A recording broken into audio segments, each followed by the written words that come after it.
حضرت سلمان فارسی گورنر تھے، کھانا کھا رہے تھے، دسترخوان بچھا تھا، رسول پاک صلی اللہ علیہ وسلم کا فرمان ہے روٹی کا لقمہ دسترخوان پہ گرے اٹھا کے کھا لو، اللہ تمہاری بخشش فرما دے گا۔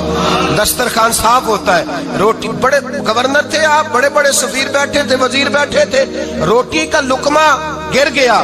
آج تو لوگ فیشن میں عزت ڈھونڈتے ہیں نا، وقار ڈھونڈتے ہیں کہ میں جدید دنیا کے ساتھ مل جاؤں، میں معاذ اللہ لڑکی لڑکے اکٹھے بٹھا کے منگنی کروں تو میں ماڈرن شمار ہو جاؤں گا، میں بڑے بڑے ڈھول بجاؤں تو ماڈرن بنوں گا، میں اگر مہندی پہ سارے تماشے کر ڈالوں تو میں ماڈرن ہوں۔ دیکھو عزت کس بات میں۔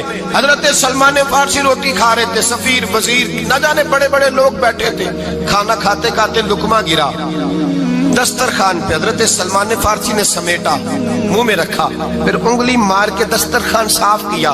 ایک صحابی کان میں کہنے لگے سلمان کیا کر رہے ہو، کیا کر، آپ گورنر ہے، سوچئے تو صحیح، یہ لوگ کیا کہیں گے دنیا دار کے مسلمانوں کو روٹی نہیں ملتی، اٹھا اٹھا کے کھا رہے۔ کان میں بات کی، کان میں۔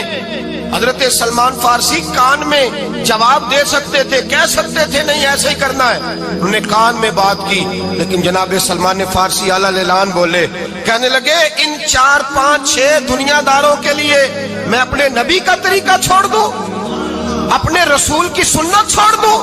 یہ 4 5 دنیا دار دنیا کی طرف دیکھ کے میں مصطفیٰ سے منہ موڑ لوں؟